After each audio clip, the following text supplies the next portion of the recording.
அரசியலமைப்பு சபை இன்றைய தினம் கூடவுள்ளது. அரசியலமைப்பு சபையின் தலைவரான சபாநாயகர் ஜகத் விக்ரமரட்ன தலைமையில் இன்று நண்பகல் 12 மணிக்கு பாராளுமன்ற வளாகத்தில் இந்த கூட்டம் நடைபெறவுள்ளதாக தெரிவிக்கப்படுகிறது. கணக்காய்வாளர் நாயகம் பதவிக்காக ஜனாதிபதியினால் பரிந்துரைக்கப்பட்ட பெயர்கள் குறித்து இன்றைய தினம் அரசியலமைப்பு சபை கவனம் செலுத்தவுள்ளது. அதன்படி புதிய கணக்காய்வாளர் நாயகத்தை தெரிவு செய்யும் பணிகள் இன்றைய தினத்திற்குள் இடம்பெறும் என எதிர்பார்க்கப்படுகிறது. முன்னாள் கணக்காய்வாளர் நாயகம் WBC விக்ரமரட்ன ஓய்வு பெற்றதை அடுத்து கடந்த ஏப்ரல் மாதம் 8ஆம் திகதி முதல் கணக்காய்வாளர் நாயகம் பதவி வெற்றிடமாக உள்ளது. அந்த பதவிக்கான பதில் கடமைகளை மேற்கொள்வதற்காக கணக்காய்வாளர் திணைக்களத்தின் சிரேஷ்ட அதிகாரியான தர்மபால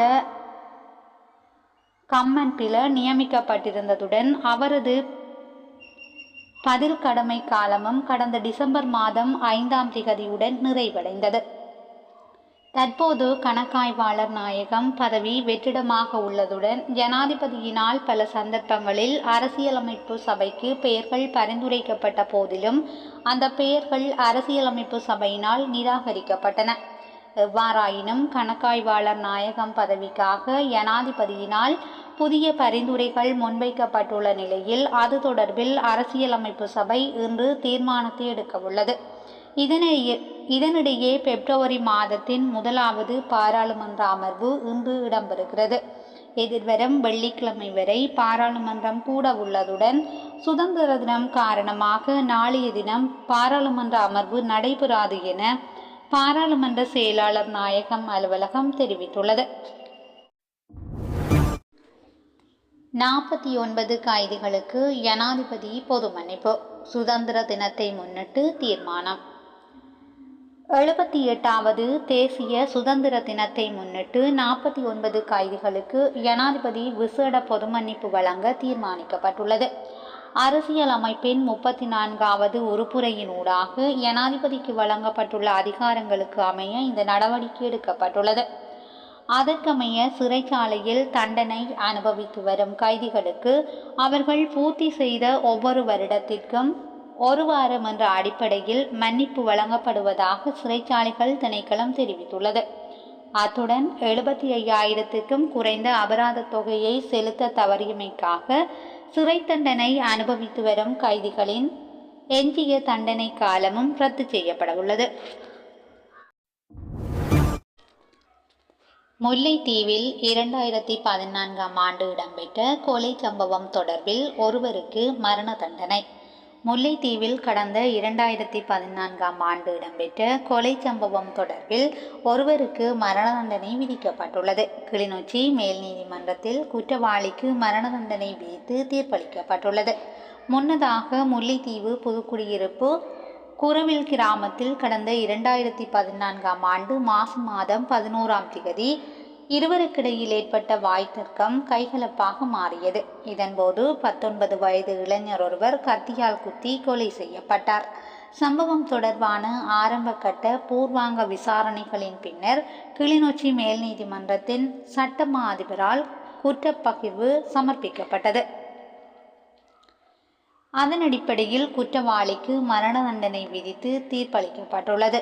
இதேவேளை அம்பாறை கல்முனை பகுதியில் 14 வயது சிறுமியை பாலியல் வன்முணர்வுக்கு உட்படுத்திய ஒருவருக்கு 30 ஆண்டுகள் கடூழிய சிறை தண்டனை விதிக்கப்பட்டுள்ளது.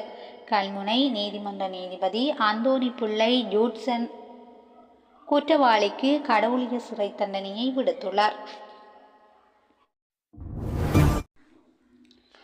சாதாரண தர பரீட்சை அனுமதி அட்டை திருத்தங்களை மேற்கொள்ள அவகாசம். 2025ஆம் ஆண்டுக்கான கல்வி பொது தராதர சாதாரண தர பரீட்சைக்கு விண்ணப்பித்துள்ள தனியார் விண்ணப்பதாரர்கள் தமது அனுமதி அட்டைகளில் பிழைகள் இருப்பின் திருத்திக் கொள்வதற்கான கால அவகாசம் குறித்த அறிவிப்பை பரீட்சைகள் ஆணையாளர் நாயகம் வெளியிட்டுள்ளார். தனியார் விண்ணப்பதாரர்கள் தமது அனுமதி அட்டைகளில் பெயர், பாடங்கள் அல்லது ஏதேனும் தகவல்களின் பிழைகள் இருப்பின் அவற்றை நேரடியாக இணையதளம் ஊடாகவே திருத்திக் கொள்ள முடியும். பரீட்சை திணைக்களத்தின் உத்தியோகபூர்வ இணையதளத்துக்கு பிரவேசித்து அங்கு விண்ணப்பதாரரின் தேசிய அடையாள அட்டை இலக்கத்தை உள்ளிடுவதன் மூலம் திருத்தங்களை மேற்கொள்ளலாம். இந்த திருத்தங்களை மேற்கொள்வதற்கு பிப்ரவரி 10 நள்ளிரவு வரை மட்டுமே கால அவகாசம் வழங்கப்பட்டுள்ளது. குறித்த காலக்கெடுவுக்கு பின்னர் எந்த காரணம் கொண்டும் மேலதிக அவகாசம் வழங்கப்பட மாட்டாது என பரீட்சைகள் ஆணையாளர் நாயகம் தெரிவித்துள்ளார்.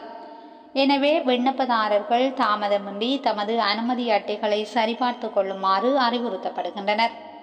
2025ஆம் ஆண்டுக்கான கல்வி பொதுத் தராதர சாதாரணதர பரீட்சை எதிர்வரும் 17ஆம் தேதி முதல் 26ஆம் தேதி வரை நடைபெறவுள்ளமை குறிப்பிடத்தக்கது. மன்னார் நாச்சிகுடா கடற்கரை பகுதியில் ஆமை இறைச்சி மற்றும் முட்டைகளுடன் 3 சந்தேக நபர்கள் கடற்படையினரால் கைது. மன்னார் யாழ்ப்பாணம் பிரதான வீதி நாச்சிகுடா கடற்கரை பகுதியில் இலங்கை கடற்படை நடத்திய சிறப்பு தேடுதல் நடவடிக்கையின் போது ஆமை இறைச்சி ஆமை முட்டைகளுடன் 3 சந்தேக நபர்கள் கடற்படையினரால் கைது செய்யப்பட்டுள்ளதோடு அவர்களிடமிருந்து படகு ஒன்றையும் கைப்பற்றியுள்ளனர். மன்னார் நாச்சிகுடா கடற்கரை பகுதியில் நேற்று ஞாயிற்றுக்கிழமை அதிகாலை வடமத்திய கடற்படை கட்டளையைச் சேர்ந்த இலங்கை கடற்படை நடத்திய சிறப்பு தேடுதல் நடவடிக்கையின் போது சந்தேகத்துக்கிடமான படகு ஒன்று சோதனை செய்யப்பட்டது. அந்த நேரத்தில் சட்டவிரோத விற்பனைக்கு தயாராக இருந்த சுமார் 17 கிலோ ஆமை இறைச்சி மற்றும் 39 ஆமை முட்டைகள் மற்றும் ஒரு படகுடன் குறித்த 3 சந்தேக நபர்களை கடற்படையினர் கைது செய்தனர். மேலும் இந்த நடவடிக்கையின் மூலம் கடற்படையினரால் கைது செய்யப்பட்ட சந்தேக நபர்கள் மன்னார் நாச்சிகுடா பகுதியில் வசிப்பவர்கள் என அடையாளம் காணப்பட்டுள்ளதுடன் அவர்கள் 26 முதல் 32 வயதுக்குட்பட்டவர்கள் என கடற்படை தெரிவித்துள்ளது. மேலும் கைது செய்யப்பட்ட சந்தேக நபர்கள் ஆமை இறைச்சி ஆமை முட்டைகள் மற்றும் படகு ஆகியவற்றை மேலதிக சட்ட நடவடிக்கைகளுக்காக கிளிநொச்சி வனவிலங்கு அலுவலகத்திடம் ஒப்படைக்க ஏற்பாடுகள் செய்யப்பட்டுள்ளதாக கடற்படை செய்திகள் தெரிவிக்கின்றன. செய்திகளை உடனுக்குடன் தெரிந்து கொள்ள SL தமிழ் வலையொலி பக்கத்துடன் இணைந்திருங்கள். நன்றி, வணக்கம்.